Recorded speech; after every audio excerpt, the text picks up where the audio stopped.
أعمالنا من يهده الله فلا مضل له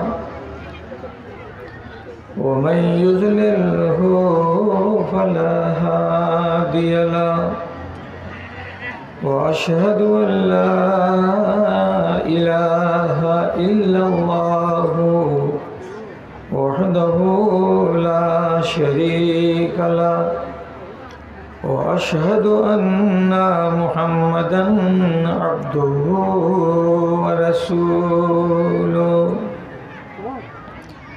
أما بعد فأعوذ بالله من الشيطان الرجيم بسم الله الرحمن الرحيم ومن أظلم ممن ذكر بآيات ربه ثم أعرض عنها وإنا من المجرمين منتقمون وقال الله تبارك وتعالى أفحسبتم أنما خلقناكم عبثا وأنكم إلينا لا ترجعون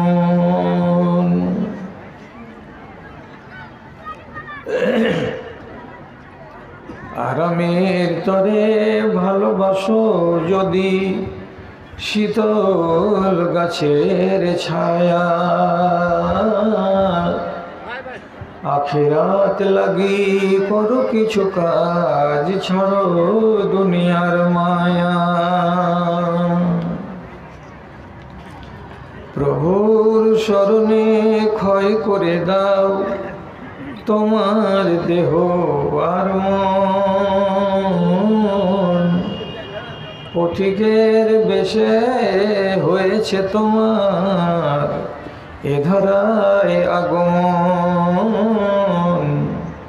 সব কিছু ফেলে চলে যাবে তুমি আসিলে মরণক্ষণ আসিলে মরণক্ষণ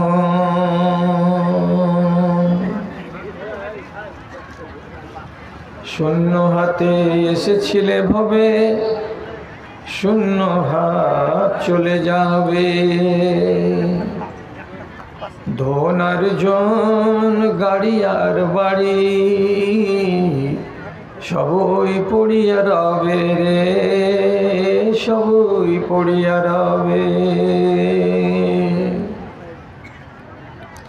ছেলেরা তোমায় কবরে শোয়াবে পরায়ে বস্ত্র সাদা কাফন পথিকের বেশে হয়েছে তোমার এ ধরায় আগমন সব কিছু ফেলে চলে যাবে তুমি আসিলে মরণক্ষণ রে আসিলে মরণক্ষণ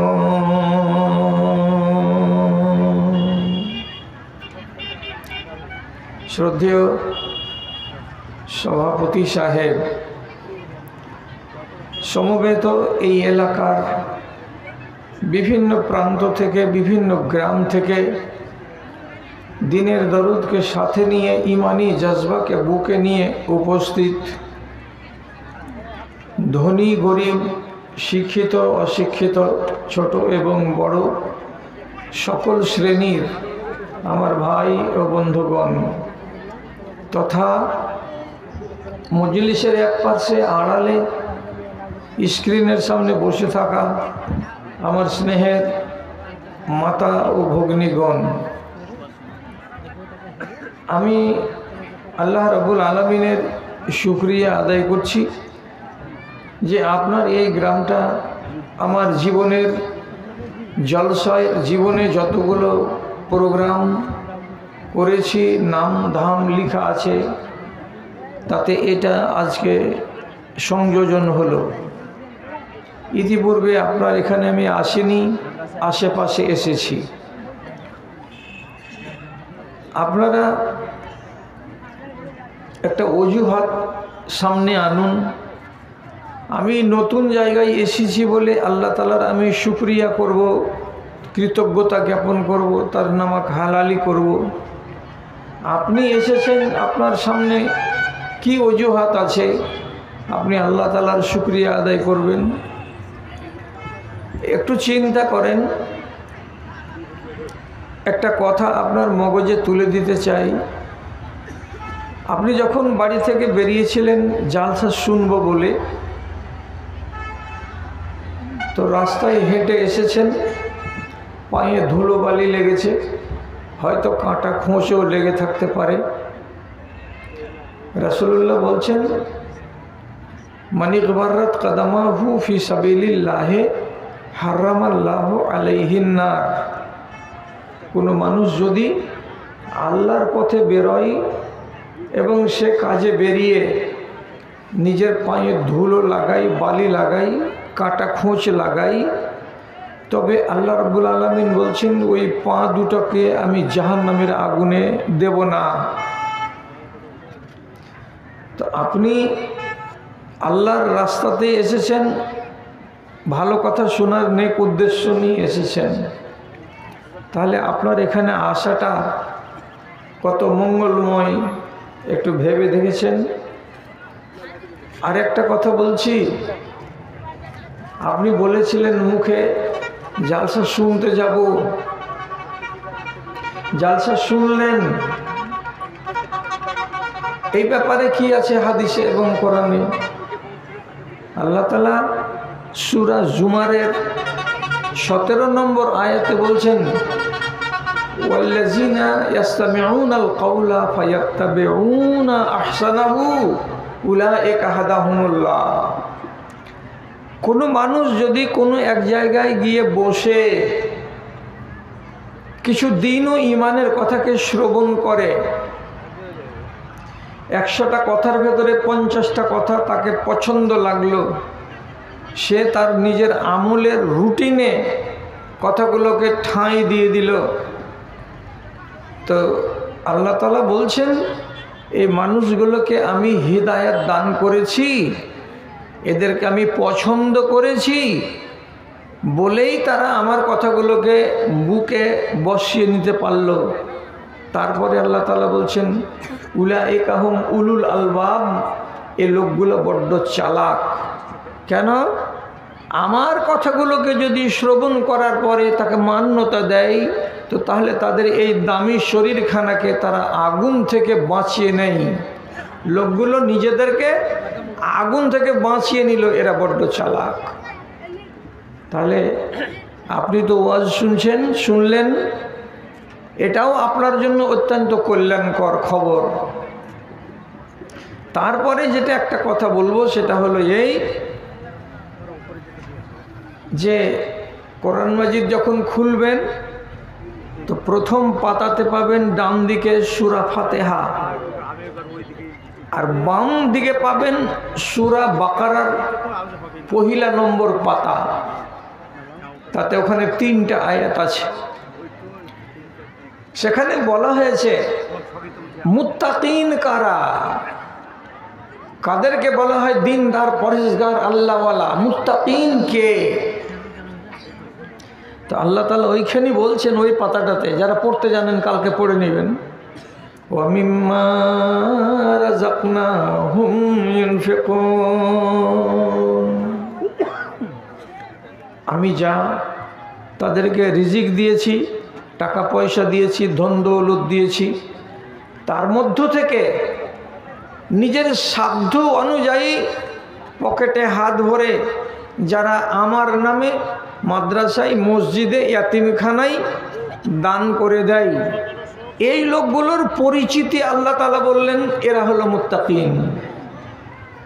তাহলে আপনি এখানে এসে আজকে অনেক টাকা দানও করলেন, দান করলেন একবার, কথাকে শুনলেন, শুনে অনেকগুলোকে স্বীকৃতি দিলেন, এটা হলো দ্বিতীয়বার।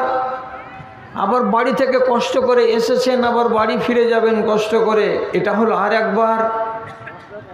তো এক সুযোগে আপনি 3 রকমের লাভ আল্লাহ তাআলার কাছ থেকে পেয়ে যাচ্ছেন। তাহলে আপনি আল্লাহ তাআলাকে রাজি করার উদ্দেশ্যে নিজের ঠোঁটটাকে একবার হিলাবেন না, নামাক হালালি করবেন না? আল্লাহ তাআলার কৃতজ্ঞতা আপনার মুখে উচ্চারিত হবে না? আল্লাহকে যদি রাজি করতে চাই, তার নামাক হালালি করতে চাই, তো তার ছোট্ট ভাষা আপনি মিষ্টি করে আপনার ঠোঁট দুটোকে নাড়িয়ে, জিভটাকে একটু হিলিয়ে, পেয়ার এবং ভালোবাসা দিয়ে যদি বলেন আলহামদুলিল্লাহ, আল্লাহ আমরা তোমার সবটির নামাক হালাল বান্দা, তাহলে আমরা সেই রব্বুল আলামিনের শুকরগুজারি করলাম। তারপরে রাহমাতুল্লিল আলামিন বিপ্লবী জননেতা জনাবে মুহাম্মদুর রাসূলুল্লাহ সাল্লাল্লাহু আলাইহি ওয়াসাল্লামের উপর শত সহস্র দারুদ ও সালাম বর্ষিত হোক। আল্লাহুম্মা সাল্লি আলাইহি আল্লাহুম্মা বারিক আলাইহি। বেরাদারান ইসলাম, জালসায় এসেছি, এক নাগাড়ে 9 দিন ধরে চলছি। শরীরে তো ক্লান্তি আছেই, উপরন্তু আবহাওয়ার কারণে আমাদের আজকের পরিস্থিতিটা অনুকূল নয়। সবারই যেন একটু কেমন মনটা ভাঙা ভাঙা ভাব। আবার এই মুহূর্তে আমার মতো বুড়ো মানুষটাকে 11:30টার সময় স্টেজে নিয়ে আসলেন। এখন আপনারা কতক্ষণ আমার সামনে বসবেন এটার আমি ভরসা পাই না। তো একটু আশা করছি এইটা যে আধ ঘন্টার আগে তো ছেড়ে পালিয়ে যাবেন না কমসে কম। অতএব এইটুকু সাহস বুকে নিয়ে আমি কথা বলতে যাচ্ছি। আমার কথার প্রতি একটু নজর দিন।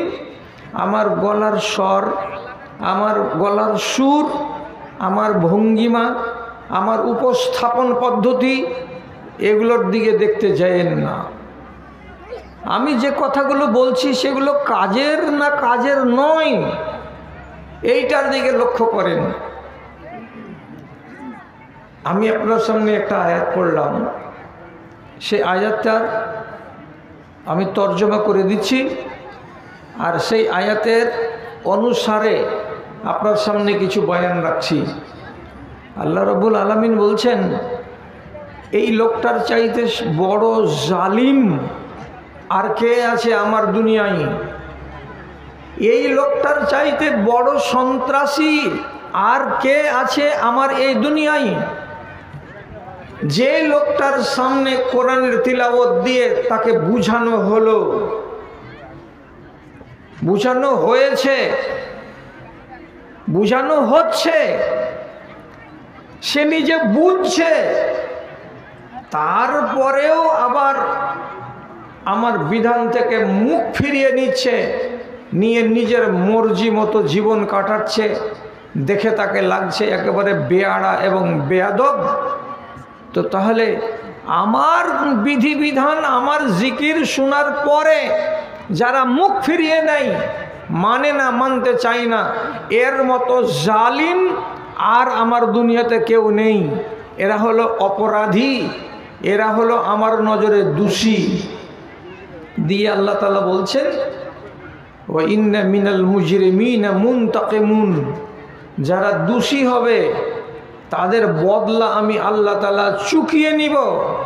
হয় দুনিয়াতেই চুকাবো, আর না হয় আখেরাতে নিশ্চিত চুকাবো। আমি মুজরিমকে ছেড়ে কথা বলবো না, আমি আসামিকে ছেড়ে কথা বলবো না। আসামিকে আমি শাস্তি দিতে সক্ষম। তাহলে এমনগুলো কিছু মুসলমানকে আল্লাহ তাআলা বললেন, যারা ওয়াজ শুনে জানে বুঝে তারপরেও আবার আল্লাহর আইনকে মানে না। তাহলে সেই লোকগুলোকে আল্লাহ তাআলা কি বললেন? তারা হলো আসামি। আবার এদের আল্লাহ তাআলা শাস্তি দিতে চাইছেন যে আমি দুনিয়াতেও দিতে পারি এবং আমি আখেরাতেও দিতে পারি।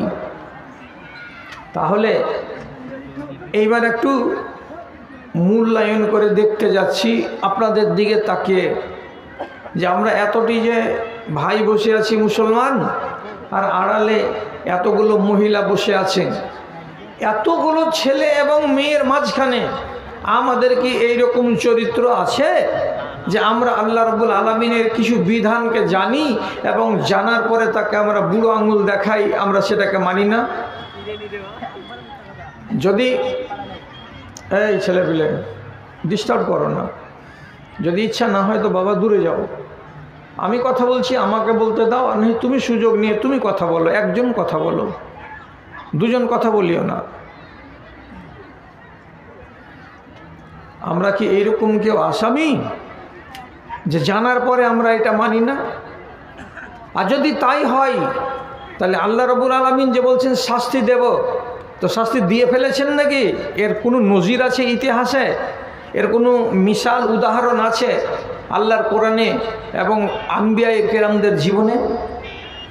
তাহলে আপনাকে সায়েন্সের কথা বলে আপনার দিমাগটাকে আউল বাউল করে দিয়ে চলে যাব এইখান থেকে, এগুলো আমার উদ্দেশ্য নয়। যেটা শরিয়ত আপনি বুঝতে পারবেন সেটাই আপনাকে বুঝাবো। আপনার চোখের সামনে আল্লাহ তাআলার দেওয়া কানুন আছে দুই রকমের, এটা কথা আগে মগজে মেমোরিতে ভালো করে বসান। আল্লাহর কানুনগুলো দুনিয়াতে আমাদের জন্য কয় রকমের বললাম? দুই রকমের। একটাকে বলা হয় আদেশমূলক বিধান, আর একটাকে বলা হয় নিষেধমূলক বিধান। আল্লাহ কিছু কাজ আপনাকে করতে বলেছেন এবং আল্লাহ তাআলা কিছু কাজ আপনাকে ছাড়তে বলেছেন। দুটোই আল্লাহর কানুন, আল্লাহর নিয়ম, আল্লাহর আইন। আপনার যদি বুঝতে অসুবিধা লাগে আঙুলে গুনে নেন। আল্লাহ করতে বলেছেন যেগুলো, আপনাকে দু চারটা উদাহরণ দিচ্ছি।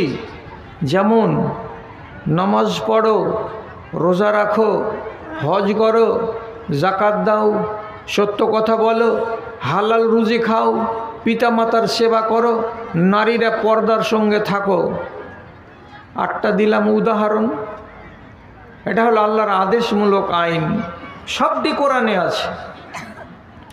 এই আদেশমূলক আইনের যদি একটাকে আপনি ছাড়েন তাহলে আপনি হলেন আসামি। দুটা যদি ছাড়েন আর একটু বড় আসামি।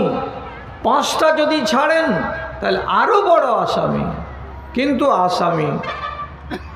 আল্লাহ রাব্বুল আলামিনের আরেকটা কানুন আছে কি? নিষেধমূলক। এই নিষেধমূলক কানুন যখন আল্লাহ নিষেধ করছেন তখন আমাকে এখান থেকে দূরে থাকতে হবে। কি কি? শুধু আপনাকে শিখাবার জন্য কয়েকটাই বলছি। যেমন আপনি আঙুলে গুনতে পারেন, মদ খেও না, সুদ খেও না, পরনিন্দা করো না, এবং ব্যভিচারে যেও না, তুমি জাদু করতে যাবে না, হারাম রুজি খাবে না, এবং কোনো নারী বেহায়া হয়ে জীবন কাটাতে চেষ্টা করবে না। এই তো কটা দিলাম। এইটি নিষেধ। এই নিষেধটাকে আমাকে মেনে চলতে হবে। যদি আমি আদেশ একটা উল্লঙ্ঘন করি তো আমি যদি আসামি হই, তো একটা নিষেধকে যদি অগ্রাহ্য করি তাহলে আমি আসামি, এবং যারাই আসামি হবে তারাই আল্লাহর পক্ষ থেকে আযাবের হকদার হয়ে যাবে। আল্লাহ বলছেন ছেড়ে কথা নয়। যদি ভুলে যাও দেশের মানুষ, তো কিতাব পড়ে নিজের বিবেককে সমৃদ্ধ করো, অথবা উলামায়ে দ্বীনের কাছে বসে শিখো। আল্লাহ আসামিকে ছেড়ে কথা বলেননি। মিশরের নীল নদে ডুবিয়ে মেরে ফেলেছেন কাকে? ফিরাউনকে। আসামি ছিল ফিরাউন, ওকে আল্লাহ রেহাই দিলেন না। কারুনের মতো কোটিপতিকে নবী মুসা বলেছিলেন এই গরিবগুলোর প্রতি একটু দয়া করে, যেমন আল্লাহ তোমার উপরে দয়া করেছেন। কারুনের মতো মারদুদ ইনসান নবী মুসার কথাকে অগ্রাহ্য করেছিল। গরিবের নামে একটা দানা বাড়ি থেকে বের করতে পারেনি, অথচ কোটিপতি। সেই যুগে যদি তাকে আমরা বলি যে অনিল আম্বানি, সেটাও ভুল হবে। এত বড় ধনী লোক, আল্লাহ তাআলা কি বললেন? তোমার মতো জালিমকে ছেড়ে কথা হবে না। আল্লাহ তাআলা জমিনকে হুকুম করলেন, জমিন বুকটা চিরে দে। চিরে দিল, তাকে ভিতরে ঢুকিয়ে নেওয়া হলো। সহি হাদিসের ভেতরে লেখা আছে, ইন্নাহু ইউজালজিলু ফি বাতনিল আরজে ইলা ইয়াউমিল কিয়ামা। এই কারণের মতো শয়তান বেঈমান লোকটা আল্লাহর কানুনকে উল্লঙ্ঘন করার কারণে জমিনে তাকে ধসিয়ে দেওয়া হয়েছে। কতদিন ধরে ধসছে তো হাদিস বলছে প্রতিদিন 4, 6, 8 আঙুল করে আঘাত করে এক হাত করে জমিনে ঢুকেই যাচ্ছে। কিয়ামত যেদিন সন্নিকটে আসবে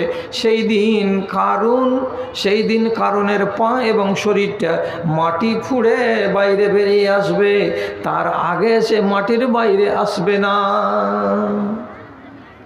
ছেড়ে কথা হয়নি। আপনাকে স্মরণ করিয়ে দিচ্ছি, নবী সালেহকে আল্লাহ তাআলা একটা উট দিয়েছিলেন মুজিজা। আল্লাহর পক্ষ থেকে অর্ডার ছিল এই উটটাকে বেঁধে তাকে পুষা হবে না, ওর ইচ্ছা মতো জমিনে খেয়ে বেড়াবে, তাকে তোমরা বাধা দিও না। যে পুকুরে ইচ্ছা সেই পুকুরে নামবে আর নেমে সেই পুকুরের পানি পান করবে, তোমরা কেউ তাকে আঘাত করতে যাবে না। এত করে বুঝানোর পর নবী সালেহ বললেন, এটা আল্লাহর পক্ষ থেকে প্রেরিত তোমাদের কাছে নিদর্শন, একে তোমরা ব্যাড টাচ করো না, আঘাত করো না। এই জালিমেরা কথা শুনলো না, ওর পা কেটে দিল। কোরআনে লেখা আছে, আপনি পড়েন কিন্তু তরজমাটা বুঝেন না। ফাকারুহা ফাদামদাম আলাইহিম রাব্বুহুম বিযামবিহিম ফাসাওয়াহা। ওই সন্ত্রাসীরা শুনলো না, উটের পা কেটে দিয়ে আসামি হলো।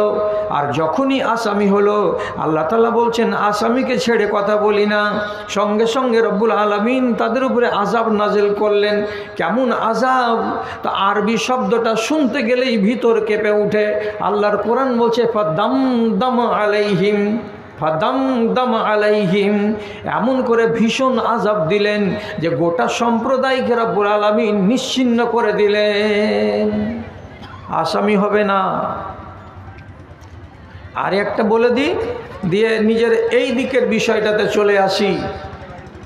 নবী লূতের সম্প্রদায় মেয়েদের চাইতে ছেলেদেরকে বেশি পছন্দ করত।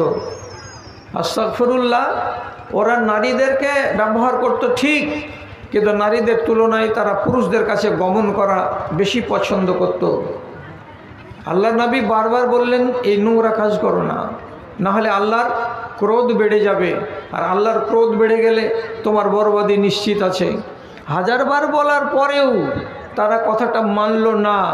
শেষে রব্বুল আলামিন ফেরেশতাদের এক দলকে বললেন, এত বড় জালিম সম্প্রদায় এমন কাজ করে মানুষের বাচ্চা হয়ে, যে নোংরা কাজগুলো পশুরা করে না, জীবজন্তুরা করে না, অথচ এরা মানুষ হয়ে করে। এদের মতো মানুষকে, আসামিকে বাঁচিয়ে রেখে লাভ নাই। কি করতে হবে? আল্লাহ ওই যে বরবাদ করে দাও। আল্লাহ আযাব পাঠালেন। কি করলেন? কোরআন বলছে জাআলনা আলিহা সাফিলাহা। ওই এলাকাটাকে, যেই এলাকার মানুষগুলো এই কুচক্রান্তে ফেসেছিল, এই কুকর্মে লিপ্ত ছিল, সেই পুরো এলাকাটাকে আল্লাহর ফেরেশতারা জমিন সমেত উপর দিকে উঠিয়ে নিলেন। উঠিয়ে নিয়ে উপরে নিয়ে যাওয়ার পর তাকে এইরকম করে আবার উপুড় করে দিলেন। আর উপুড় করে দিয়ে ওই জায়গাতে আবার জমিনটাকে ছেড়ে দিলেন।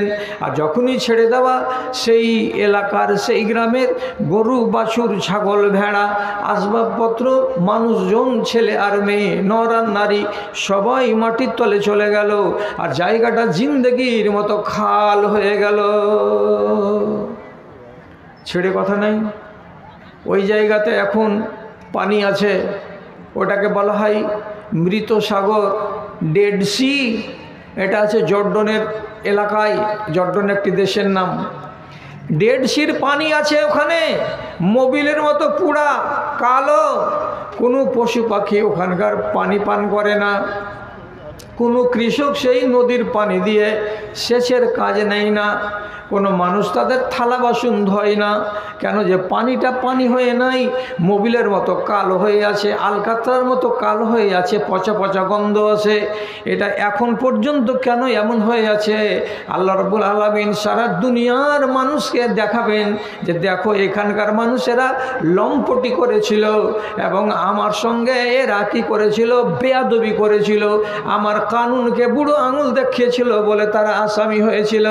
এই জন্য আসামিকে আযাব দিয়েছি, কি দিয়ে তাদেরকে বরবাদ করেছি। আর এই পানির তলাতে তাদের হাড় হুড্ডগুলো সব মাটি মাটি হয়ে আছে। এরাকে যেন ভুলে না যায় দেশের মানুষ, তার জন্য তাদের দেশের উপরে, গ্রামের উপরে একটা মরা নদী বানিয়ে দিয়েছি। ছেড়ে কথা নয় আসামিকে। এগুলো তো হলো এই যুগের কথা। একবার ইনসানের জন্মের প্রারম্ভিক কালে যেটা হয়েছিল সেটাও তো আপনাকে জানা দরকার। যেটা জানে কথা আপনি 20 বার শুনেছেন আলেমদের মুখে, তা আমি সময় কাটাবার জন্য টিপে টিপে টিপে টিপে টিপে টিপে এত লম্বা করে বলছি না, আপনাকে শর্টের উপরে বলছি এক কথাতে। আল্লাহ তাআলা আদম আর হাওয়াকে আদমকে সৃষ্টি করার পর সব ফেরেশতাকে বলেছিলেন সিজদা করে দাও, সিজদা করে দাও। এটা আল্লাহর আদেশ না আদেশ নয়? এটা তো আল্লাহর আদেশমূলক আইন। আল্লাহ আদেশ করলেন সিজদা করে দাও, সবাই সিজদা করলো, ইবলিস করলো না। একটা বাদ থাকলো কে? তো ইবলিস। সবাই সিজদা করলো, ইবলিস সিজদা করলো না, মানে আল্লাহর এই কানুনটাকে মানলো না। আসামি যেমনি আল্লাহর আদেশমূলক একটা আইনকে অগ্রাহ্য করলো ইবলিস, তখন সে কিন্তু মারদুদ ছিল না, তখন একটা ফেরেশতাদের নেতা এবং তার ইজ্জত এবং সম্মান আল্লাহ রাব্বুল আলামিনের কাছে ছিল প্রচুর। আল্লাহ তাআলা ওকে ডেকে বলছেন, কি হলো? আমি যে তোমাকে একটা আদেশ করলাম তো তুমি আমার আদেশ মানলে না। যখন আমার আদেশ কেউ মানবে না তখন সে হবে আসামি। তুমি আজকে আসামি, তোমাকে শাস্তি দিতে আর আমি দেরি করব না। কি আল্লাহ শাস্তি দিলেন?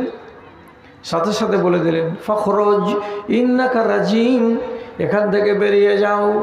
তোমাকে সকল ফেরেশতাদের নেতা বানিয়েছিলাম, এত বড় একটা চেয়ার দিয়েছি, তোমার পাছায় লাত মেরে চেয়ারটাকে কেড়ে নেওয়া হলো। আর তোমাকে সরদার বলে মানা যাবে না, তুমি আজ থেকে অভিশপ্ত, তুমি আজ থেকে লাঞ্ছিত বলে রব্বুল আলামিন তাকে জান্নাত থেকে, আসমান থেকে তাড়িয়ে দিলেন, তার কাছ থেকে সরদারি কেড়ে নিলেন। কত বড় লম্পট আজ পর্যন্ত ঝাঁটাখোর হলো। আল্লাহ রব্বুল আলামিন তার নবীকে দিয়ে বলছেন, ও দুনিয়ার মুসলমানেরা, তোমরা যখন কোরআন পড়তে যাবে তখন তোমরা সবাই প্রথমে করবে কি? আগে ইবলিস শয়তানের কপালে জুতা মারবে, তারপরে কোরআন মাজিদ পড়বে। এই জন্য সারা পৃথিবীর মুসলমান কি করে? কোরআন মাজিদ পড়বার আগে আউযু বিল্লাহি মিনাশ শাইতানির রাজিম বলে। এটা কার কপালে জুতা মারা? ইবলিসের। আল্লাহ ওই একদিন বলে দিয়েছেন, ফখরুজ ইন্নাকা রাজিম, ওই শব্দটাই ফিরে এলো এখানে, আউযু বিল্লাহি মিনাশ শাইতানির রাজিম। কিয়ামত যতদিন না হবে ততদিন পর্যন্ত দুনিয়ার মুসলমানেরা যারা এই নামাজে দাঁড়াবে, নামাজে দাঁড়াতে গেলে আল্লাহু আকবার বলে তাকবীরে তাহরিমার পর বুকে হাত বেঁধে সানাটা পড়বে। আর সানা পড়ার পর কি বলবে? আউযু বিল্লাহিস সামিউল আলিম মিনাশ শাইতানির রাজিম, বিসমিল্লাহির রহমানির রহিম, আলহামদুলিল্লাহি রাব্বিল আলামিন। নামাজে দাঁড়াবেন, তবুও আপনার উপরে দায়িত্ব দেওয়া হয়েছে কোরআন তেলাওয়াতের আগে তোমাকে শয়তানের কপালে জুতা মারতে হবে, ঝাঁটা মারতে হবে। কেন? যে এই হলো লাঞ্ছিত মানুষ, লাঞ্ছিত, এ আমার কথা শুনেনি, আমার একটা আদেশকে উল্লঙ্ঘন করেছে, তার জন্য জীবনের মতো সাজা খাক। কত লম্বা সাজা চলছে একটা আদেশকে অমান্য করার জন্য। আর একটু বলছি, আল্লাহ তাআলা আদমকে আর তার স্ত্রীকে কি বলেছিলেন? জান্নাতের যেদিকে ইচ্ছা সেদিকে ঘুরে বেড়াও। আর দিয়ে কি বলছেন? ওয়াকুলা মিনহা রাগাদান হায়সু শি'তুমা ওয়ালা তাকরাবা হাযিহিশ শাজারাতা ফাতাকুনা মিনাজ জালিমিন। খুব আয়েশ আরাম করে খাও আর ঘুরে বেড়াও, কিন্তু এই গাছটার তলায় যেও না। ফল খাওয়া দূরের কথা, এই গাছটার নিকটে যেও না। তোমরা যদি এই কাজটাকে না মানো, লা তাকরাবা কাছে যেও না কথাটাকে যদি উল্লঙ্ঘন করে দাও, তাহলে তোমরা দুজনই জালিম হয়ে যাবে, তার মানে তোমরা আসামি হয়ে যাবে। আগেই আল্লাহ তাআলা বললেন। তারপরেও 8 দিন এই মাঠে, 4 দিন ওই মাঠে, 3 দিন এই মাঠে ঘোরাঘুরি করে বাগান ঘুরে ঘুরে শেষের বেলায় আদম মাটির তৈরি ইনসান, আর ভেতরটা সুরসুর করতে লাগলো। আরে কি ছিল রে গাছটার তলায় রে? দেখে আসি। মিয়া বিবি দেখতে গেল, সুন্দর সুন্দর ফল পাতায় পাতায় ডালে ডালে ঝুলছে। যেমন থাইল্যান্ডে একটা গাছে ফল ধরে, তো ফলটার নাম হলো লটকান ফল। এত ফল ধরে যে ফলকে গুনে আর পেড়ে শেষ করতে পারবেন না, সব ঝাড়ি ঝুড়ি হয়ে হয়ে পাতায় পাতায় ঝুলছে। কি আকর্ষণীয় ফল! একটা ফলকে এমনি করে পেড়ে দেখি তো ভিতরটাতে কি আছে। সুন্দর মাংস, নাকে লাগিয়ে দেখছে, আহ কি সুন্দর টেস্ট। বলছে যদি নাকে একটু এত ভালো লাগে তাকে শুকতে একটু জিভেতে দিয়ে দেখি। তো কোরআন মাজিদ আল্লাহ তাআলা বলছেন যে এই দুজন করলো কি, ফলটাকে ফেড়ে নাকে শুঙে জিভে দিয়ে ওর মজাটা টেস্ট করে দেখলো। যখন জিভে দুইজন ঠেকিয়ে দিল, সাথে সাথে আল্লাহ রাব্বুল আলামিন বলছেন তোরা নিজেরাই বল আসামি না আসামি নইস। আমি বলিনি গাছের তলায় যাবে না, এটা নিষেধ। গাছের তলাতেও গেলে, ফল পাড়লে, ওকে চিড়ে দিয়ে নাকে লাগালে, তারপরে জিভ দিয়ে আবার টেস্ট করে নিলে, তোমরা আসামি। যেমনি আসামি হলো, আল্লাহ তাআলা বলছেন আমার নীতি হলো এই, কোনো আসামিকে ছেড়ে কথা বলি না। সঙ্গে সঙ্গে রব্বুল আলামিনের পক্ষ থেকে গায়েবী নির্দেশ হলো, এই 60 গজ হাত লম্বা আদমের গায়ে 150 মিটার 200 মিটার কাপড়ের যে জামা আর পায়জামা আর পাঞ্জাবি আর আন্ডারপ্যান্ট আর টুপি আর মাফলার ছিল, সব এক নিমেষের ভেতরে খসে খসে খুলে খুলে মাটিতে পড়ে গেল। আদম একেবারে মায়ের পেট থেকে পয়দা হওয়া বাচ্চার মতো নাঙ্গা। সেদিকে দেখছে তো ওর বাড়িওয়ালিও, ও দাঁড়িয়ে আছে নাঙ্গা হয়ে, মার পেট থেকে যেমন বাচ্চা হয়, ওর গায়ে 1 ইঞ্চি কাপড় নাই। এ বেচারি ওর দিকে দেখছে, আর দেখার পরে বলছে হাই এমন কেন হলো। বিবি স্বামীর দিকে দেখছে, আর দেখার পরে বলছে হাই এমন কেন হলো, তোমার গায়ে যদি থাকতো তো তাও তো হতো। আদম বলছে তুই বেটি ছেলে, তোর গায়ে যদি কাপড়গুলো থাকতো তো তাও তো হতো। তো দুজনের গা থেকে কাপড় খুলে কেন পড়ে গেল? সঙ্গে সঙ্গে আদম আর হাওয়া বুঝে নিল সর্বনাশ করে দিয়েছি, সত্যানাশ করে দিয়েছি। কি হয়েছিল? আল্লাহর নিষেধকে অগ্রাহ্য করেছিলেন কে? তো আদম। ইবলিস আল্লাহর আদেশকে অগ্রাহ্য করেছিল, তার জন্য ও হলো আসামি। আর ওর রায় কি হলো? জীবনের মতো ঝাঁটাখোর। আর এরা দুজন যখন বুঝে নিল যে আমরা তো ভুল করে বসেছি, তখন এরা আল্লাহর কাছে কেঁদে কেটে মাপ চাইল। দীর্ঘদিন কেঁদে যখন মাপ চাইল, আল্লাহ কোরআনে বলছেন ফাতাবা আলাইহি, মাপ দেওয়া হলো। মাপ তো আল্লাহ তাআলা দিলেন, কিন্তু আর জান্নাতে রাখলেন না। বলছেন ওয়াকুলনা হাবিতু মিনহা জামিআ, দুনিয়ায় চলে যাও, জমিনে চলে যাও, ওখানে গিয়ে জীবন কাটিয়ে ভালো আমল করে যদি আসতে পারো, তাহলে যেই ঘর থেকে বেরিয়েছো সেই ঘরে আবার ঢুকবে। আর যদি আমল ঠিক করে করতে না পারো, তাহলে বেরিয়ে গেছো তো বেরিয়েই গেছো, আর এই ঘরে যেতে পাবে না। দুনিয়ায় এলো।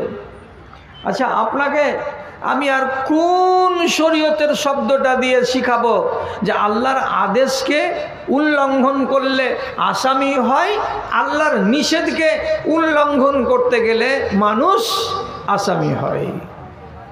আপনি যদি বুঝে থাকেন যে মৌলভী সাহেব তোমার এই বয়ান থেকে এইটুকু শিখে নিলাম, এরপরে আর আমাদেরকে বুঝাতে হবে না, তাহলে আপনার সামনে একটা ছোট হাদিস বলি, আর বলে যতটি ভাই আপনারা আছেন আপনাকে একটা শুধু ছোট্ট করে প্রশ্ন করব। হাদিসটাকে কি বলি? হযরত আব্দুল্লাহ বিন উমর বলছেন, লায়াতিয়ান্না আলান নাসে জামানুন ইয়াখরুজুনা মিন সালাতিহিম ওয়া লাইসা ফীহিম মুমিনুন। আব্দুল্লাহ বিন উমর রাদিয়াল্লাহু তাআলা আনহু বলছেন, একদিন মানুষের সামনে একটা সময় আসবে, যেই সময়ের মানুষগুলো মনে মনে ধরে নাও তারা ফজরের নামাজে গেছিল, 50 জন লোক ফজরের নামাজ পড়ে বেরিয়ে এসেছে, তার ভেতরে 10টা ছিল মেয়ে আর 40টা ছিল পুরুষ লোক। এরা ফজরের নামাজ পড়ে বেরিয়ে কেউ বারান্দায় দাঁড়িয়ে আছে, কেউ রাস্তায় দাঁড়িয়ে আছে, আর কেউ বাড়ির দিকে রওনা হয়েছে। তো তুমি কি দেখলে? ফজরের নামাজ পড়ার পর এ 50টা লোক মসজিদ থেকে বের হলো, এটাই দেখলাম। আচ্ছা, একটু কথা বলিয়ে নি আপনাদেরকে।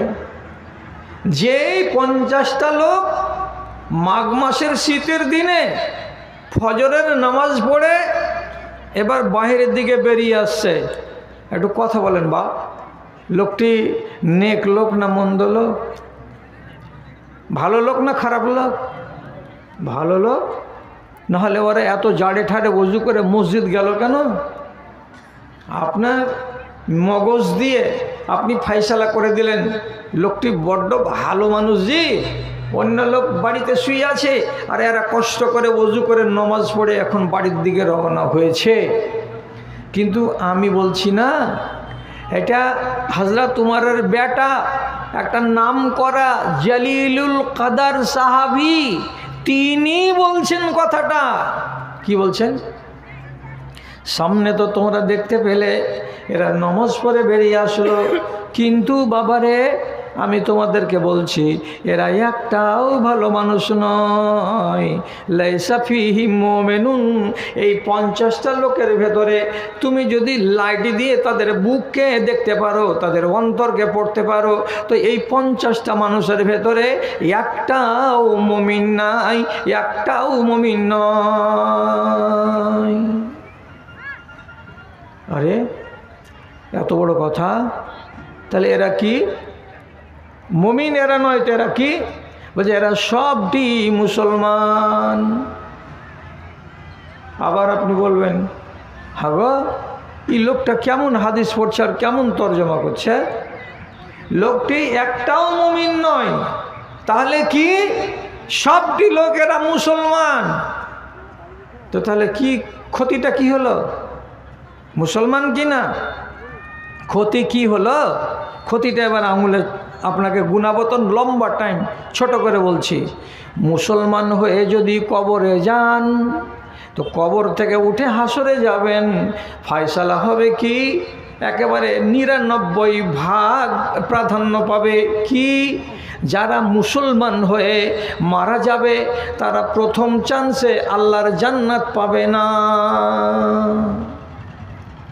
মুসলমান হয়ে মরলে প্রথম চান্সে আল্লাহর জান্নাত পাবে না। কেউ যদি মুমিন হয়ে মরে, কেউ যদি মুহসিন হয়ে মরে, তাহলে সেই লোক, সেই দুই রকমের লোক মরে যাওয়ার পরে কিয়ামতের দিন প্রথম চান্সে তারা আল্লাহর জান্নাতে যাবে। কিন্তু মুসলমান হয়ে মরতে গেলে প্রথম চান্সে জান্নাত পাওয়া কিন্তু সম্ভব নয়। আপনি এবার জিজ্ঞেস করেন মুসলমান কাকে বলে? জি মৌলানা, তাতে তো বুঝতে পারলাম না। এতদিন যে আমরা বলছি আমরা সব মুসলমান মুসলমান, তো মুসলমান কোনটা আর মুমিন কোনটা? মুসলমান কাকে বলে এবার বুঝেন। একটা লোক নামাজ পড়ে ঠিক আছে, রোজা করে ঠিক আছে, যাকাত দেয়, হজ করে, সবই ঠিক আছে, কিন্তু সুদের ব্যবসা করে। সুদটা হালাল না হারাম? হারাম। তো যে লোকটা নমাজ রোজা হজ জাকাত সবই করে আর একটা হারামি কাজ করে জেনে শুনে বুঝে সুঝে, তাহলে এই লোকটার নাম হলো মুসলমান। এই সুদের ব্যবসায় জড়িয়ে থেকে আর এক গাদা আমল নিয়ে যেদিন হাসরের ময়দানে খাড়ো হবে, আল্লাহ রাব্বুল আলামিন দাঁড়ি পাল্লা খাড়ো করবেন। যদি তার পাল্লাটা পাপের একটু ঝুঁকে যায়, তাহলে মানুষটাকে জাহান্নামে যেতে হবে আগে। কয়দিনের জন্য? হতে পারে এক বেলা, হতে পারে একদিন, হতে পারে 7 দিন, হতে পারে 1 মাস, হতে পারে 1 বছর। শাস্তি ভোগ করার পর আল্লাহ তাআলা তাকে নিয়ে আসবেন কোথায়? তো জান্নাতে। মানে এটা কি? দাড়ি পাল্লাতে কি ছিল? নেকিও ছিল আর পাপও ছিল, দুটাই নিয়ে কবরে গেছে এই মানুষটা। এরা কারা? এই যারা মুসলমান।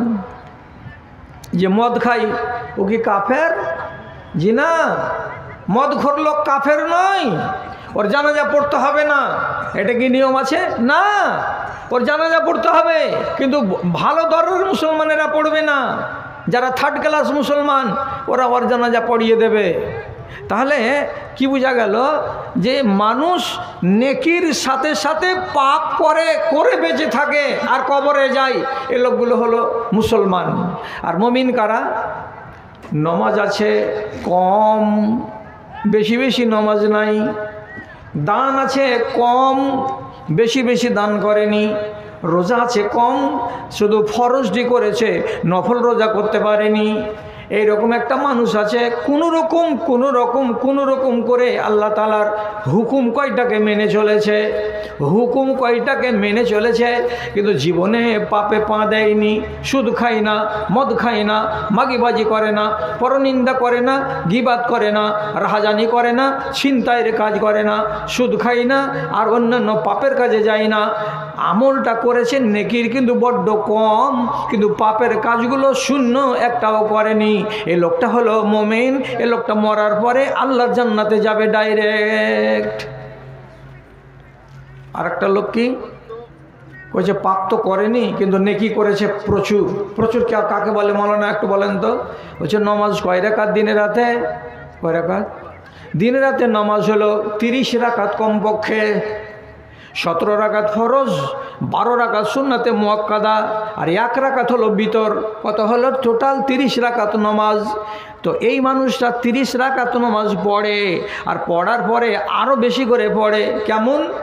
জোহরের টাইমে চলে গেল, যে মসজিদে 2 রাকাত তাহিয়াতুল মসজিদ পড়ে নিল।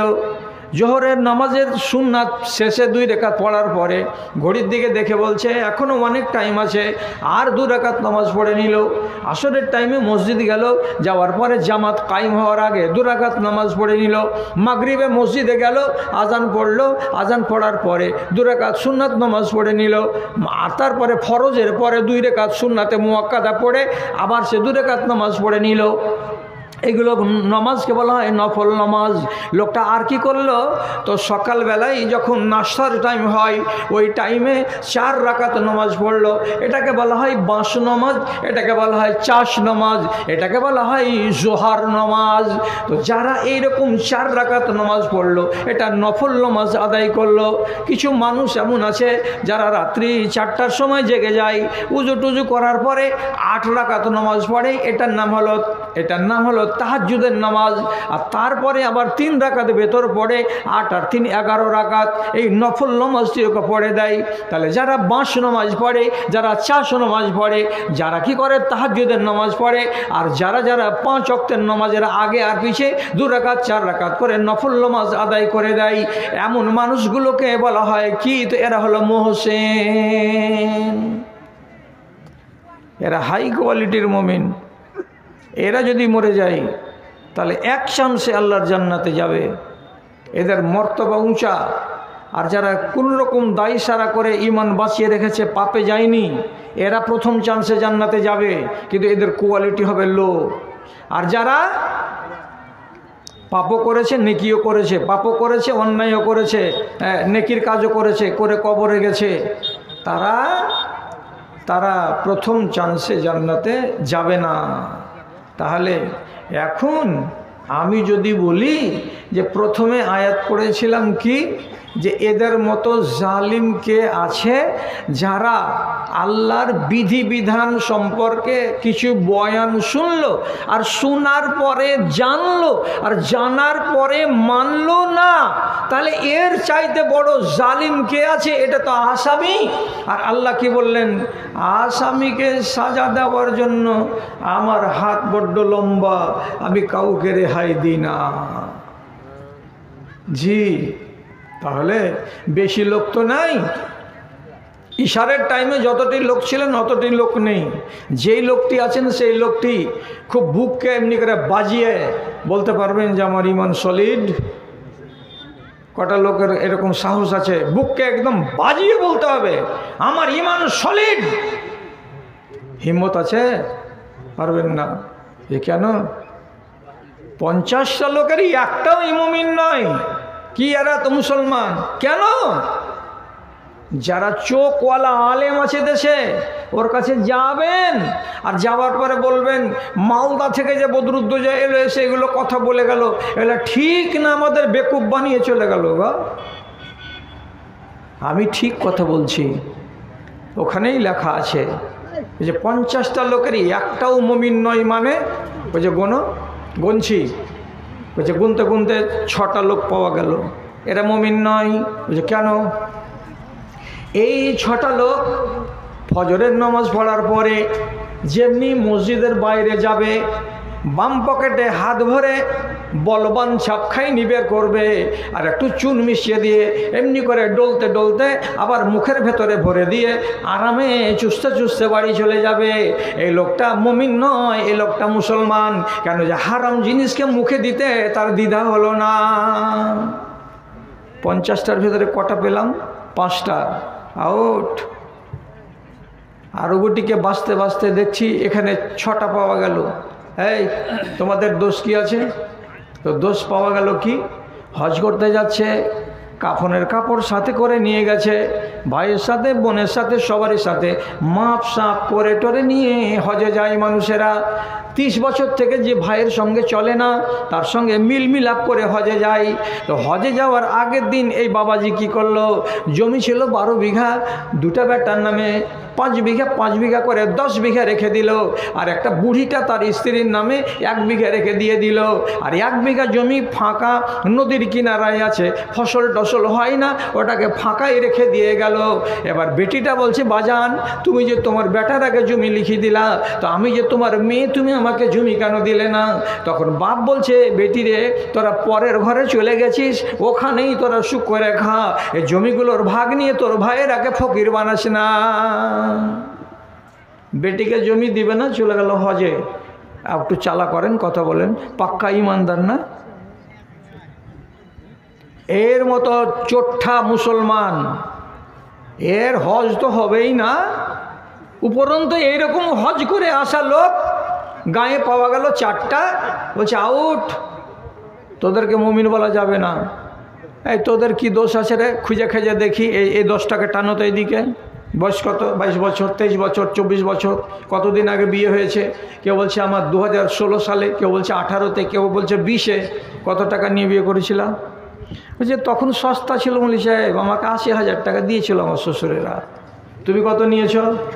এখন টাটকা বিয়ে করলে বলছে আমাকে আমার শ্বশুরেরা দিয়েছে পণ, যেটাকে যৌতুক বলা হয়। কত পেয়েছ? বলছে 2,40,000 টাকা আমি পেয়েছি।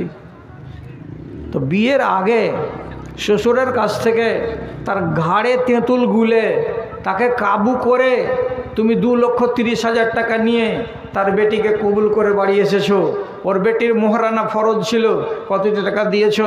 বলছে 50,000 টাকা ধার্য মোহর করেছে, লাল 20 টাকা দিয়েছি, বাকিটি বাকি আছে, দিয়ে দিব কোনো সময়।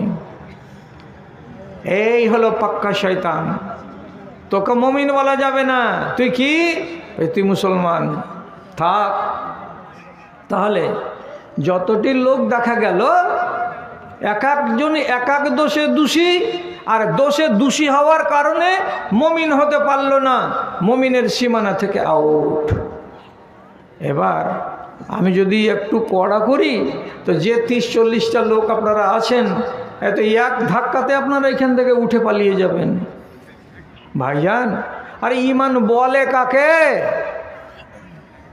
একটা ভুল আপনি করবেন আর আপনার ভেতরটা কাঁপবে না, তা আপনি কেমন মুসলমান?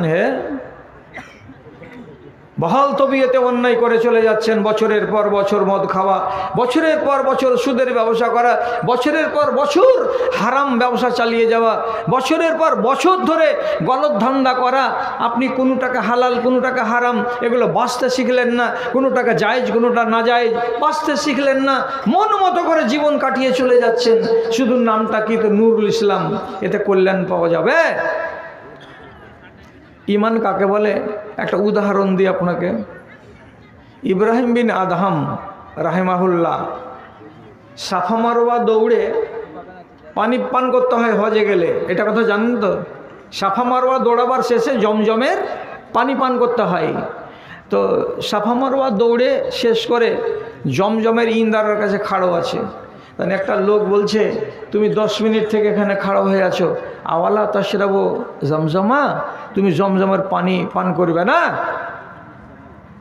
তখন অত বড়টা আলেম, অত বড়টা দিনদার, এই তখন লোকটার দিকে তাকিয়ে বলছে, পানি পান করবো রে বাবা, সাফা মারওয়া দৌড়াবার পরে পানি পান করাটা সুন্নাত, কিন্তু কেন পান করি না? বলছে এখানে ইন্দারাতে বাসন নামাতে হবে, বাসনটার গলায় একটা সুতা বেঁধে তাকে নিচে নামাতে হবে। তো আমার কাছে বাসন নাই, আমার কাছে 30 হাত লম্বা দড়িও নাই, আমি কি করে এখান থেকে পানিটা তুলবো আর কেমন করে পানি পান করব? তখন এই লোকটা বলছে, এই দেখো এখানে একটা বালতি রাখা আছে, বালতিটাকে নামাও, নামিয়ে পানি তুলো, তুলে পানি পান করে নাও। বালতিকে যদি টেনে দেখছে তো লেখা আছে দালবু সুলতান, এখানকার যিনি আমির, যিনি নেতা, ওই নেতার হলো এটা বালতি। তাহলে নেতার নাম লেখা আছে যে উমুকের এটা বালতি।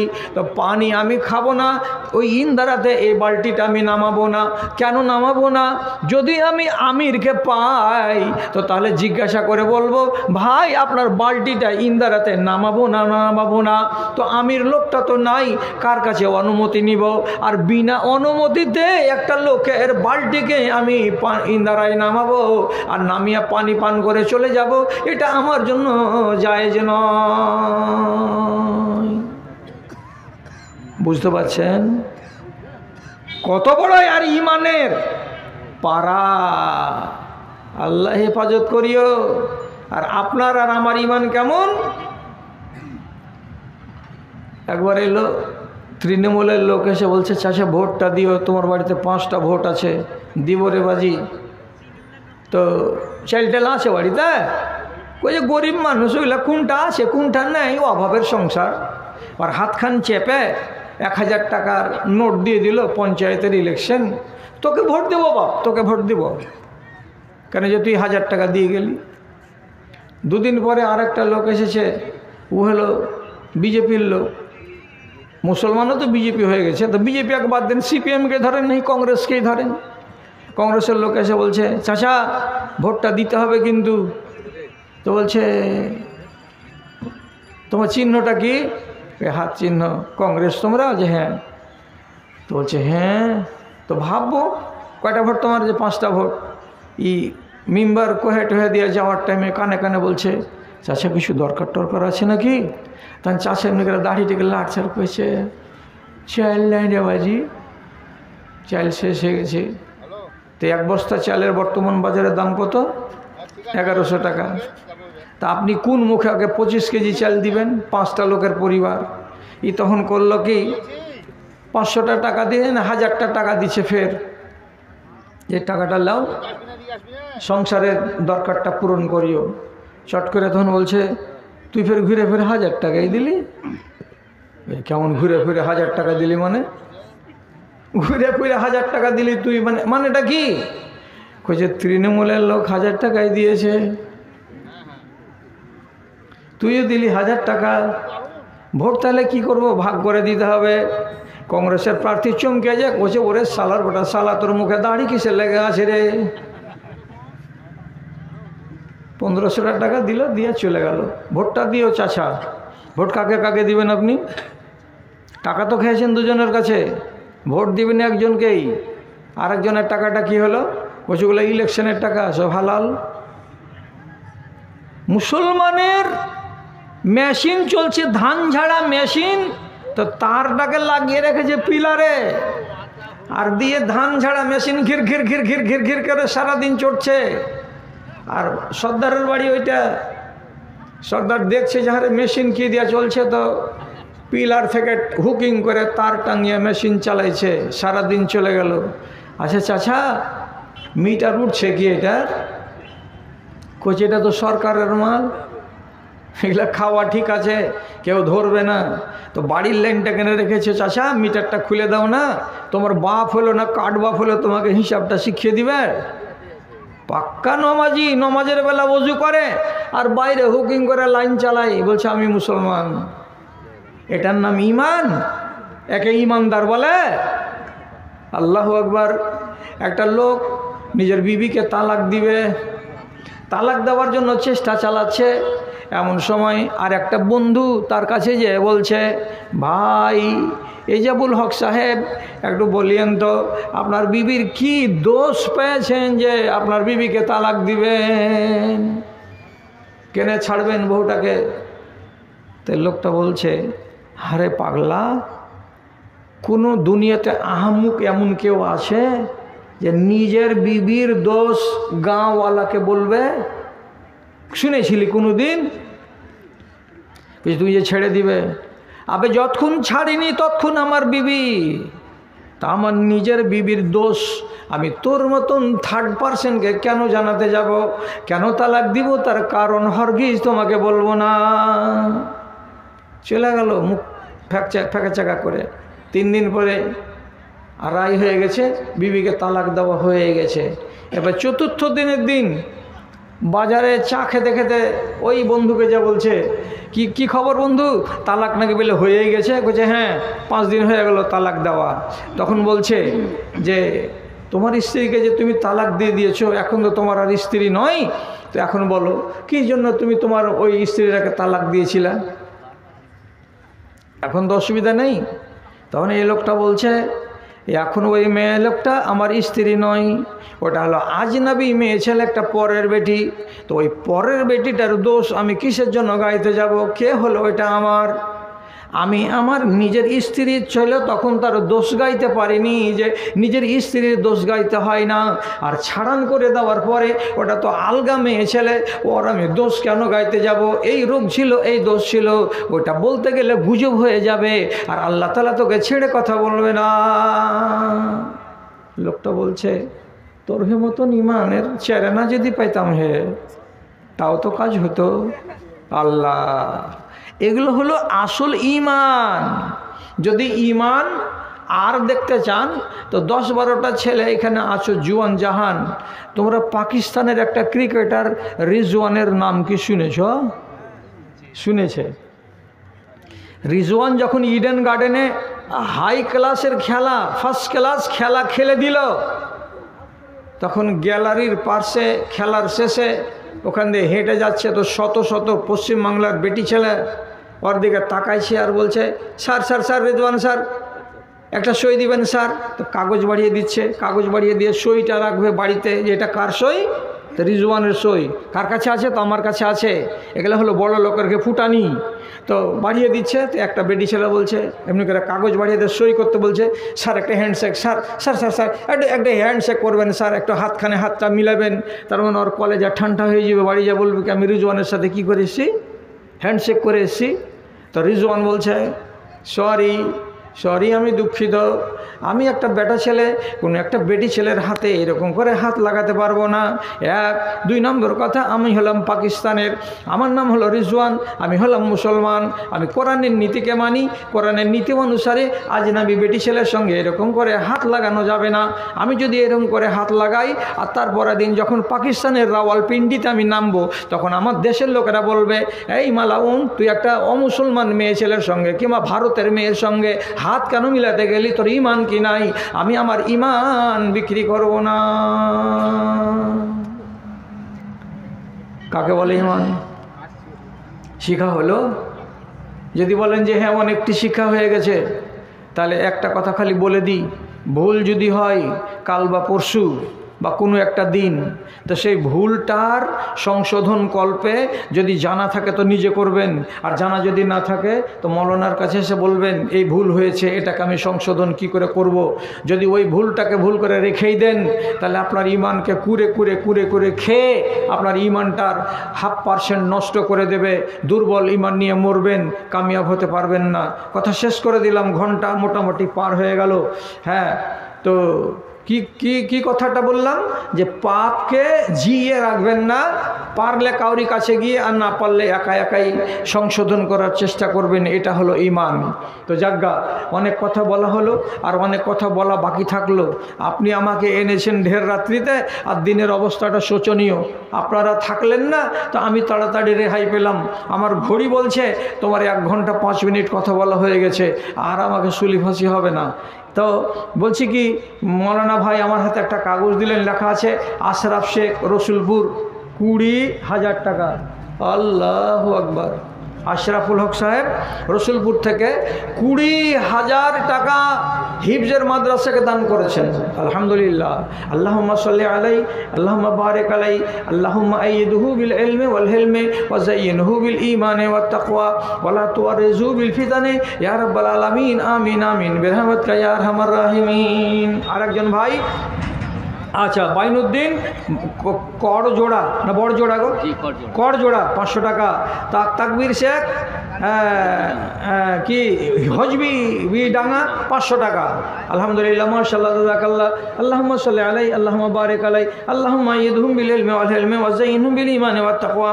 বদিউজ্জামান মাতা পিতার নামে মাদ্রাসার পাশে 1 কাঠা জায়গা দান করলেন। আলহামদুলিল্লাহ, আলহামদুলিল্লাহ, আলহামদুলিল্লাহ, মাশাআল্লাহ, জাযাকাল্লাহ। পরওয়ারদিগার সাদকায়ে জারিয়া বলে কবুল করে নাও। আয় আল্লাহ, তার আহল ওয়ালকে সুখে রাখো, শান্তিতে রাখো। রব্বানা তাকাব্বাল মিন্না ইন্নাকা আনতাস সামিউল আলিম। আমিন বিরহমাতিকা ইয়া আরহামার রাহিমিন। বাড়িতে যাবেন, তো বাড়ি যাওয়ার আগে একটা কথা শুনেলেন, ওই তিরপালের উপরে খাড়ো হ্যাঁ। কথাটা হলো, শুধু রমজানের রোজা রেখে কিয়ামতের দিন একটা মেন গেট হবে রাইয়ান, ওটাতে শুধু রোজাদারেরা যাবে। তো শুধু রমজানের রোজা রেখে রাইয়ান গেট দিয়ে ইনকিলাব জিন্দাবাদ করে যেতে পারবেন না। জীবনে নফল রোজা আছে, কমসে কম একবারও করতে হবে একটা নফল। কতটি নফল রোজা আছে জানেন কি? জানি না। কতটি ওয়াজিব রোজা আছে জানেন কি? জানি না। তো বেশি নফল রোজা কারা রাখে? তো মায়েরা রাখে। বেটি ছেলের মতো নফল রোজা রাখার মানুষ বেটা ছেলে নয়। তো আপনাদের এই গ্রামের মানুষের জন্য এই বছরের আমার লিখিত বই একটা এনেছিলাম, জান্নাতের একটি ভিআইপি গেট রাইয়ান। 100 পাতার বই, কম্পিউটারে ছাপা, ঝকঝকে সুন্দর বইখানি আপনাকে মাত্র 30 টাকাতে দিব। আপনার মেয়ের জন্য, আপনার বেটির জন্য, আপনার পরিবারের জন্য একখানা কিতাবগুলো যদি বাড়িতে রাখেন তাহলে ইনশাআল্লাহ আপনার বাড়ির উপকার হবে। টাকার দিকে দেখলে ইলম পাওয়া যাবে না, আর টাকাটাকে উড়িয়ে যদি একটা নিতে পারেন তাহলে আপনার অনেক কল্যাণ হবে। মাদ্রাসার নামে আর যদি কাউরি দেওয়ার থাকে তো মা খালারা আপনারা আড়ালে যদি থাকেন তো তাহলে দয়া করে গজল শুনবে। তাই বলছে মেয়েরা, অনেক মেয়ে আছে, মেয়েরা গজল শুনবে। তো আল্লাহ রে, মেয়ে ছেলে পেলে গজল শুনবে? তাহলে বুড়া হয়ে গেছি তো, এখন গজল গাওয়ার মতন অত সুন্দর গলাও নাই। বিশ্বজাহানের প্রতিপালক ওহে রহিম রহমান, গুনাহে